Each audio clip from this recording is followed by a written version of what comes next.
I'm assuming you watched Canelo and Golovkin. Yes, I did.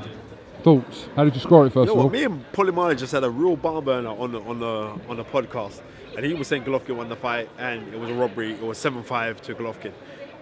If it's 7-5 to Golovkin, then rounds can be subjective. I saw one man pressing the fight because he didn't run, right?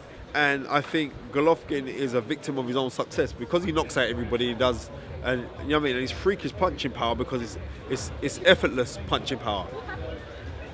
When you do all those kind of things, and you're threatening the guy to say, listen, don't run, don't do this, and Canelo didn't run, then it was a close fight, and Canelo got it. It wasn't a robbery. Robberies is Robbie Reed versus Sven Otka. That's a robbery. That wasn't a robbery. That was a close fight, and Canelo got the fight. People usually kind of cry robbery when it's more or less the scorecards, which doesn't have really any effect to the outcome of the fight. But when the scorecards are wider, then that kind of points people into the... But the judges had it at 115, 113. Twice to Canelo, 114, 114. So that's fair. That is fair. Am I saying the right man won the fight? I'm saying the story of the fight, the whole, the body of the fight was Canelo made that fight. Golovkin didn't make the fight. I see Golovkin getting pushed back, even though he went back on the road, but I see him getting pushed back. Something uncharacteristic to what we're used to seeing. So sometimes we see fights similar to when somebody changes their style, we don't know how to really score it. So similar to like Sugar Ray Leonard versus Roberto Duran, the first fight in 1980. Leonard opted to fight Roberto Duran at his own game. So we saw Golovkin backing off.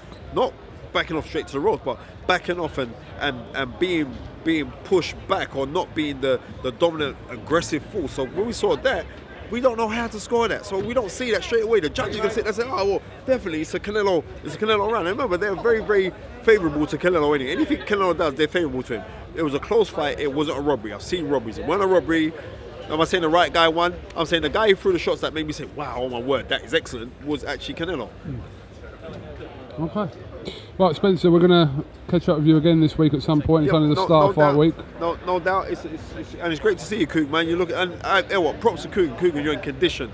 And so when I see you living healthy, that means you're healing, and you've got to be mentally right, and you're doing your thing. So keep it up, man. Trust me. I'm ready to see all the hate now I'm going to get on the comments now. Hey, don't know what he's talking about. He's a tart. It's all right. It's all good. It's all love because it's helium. You rise my balloon. Thank you very much. Thank you.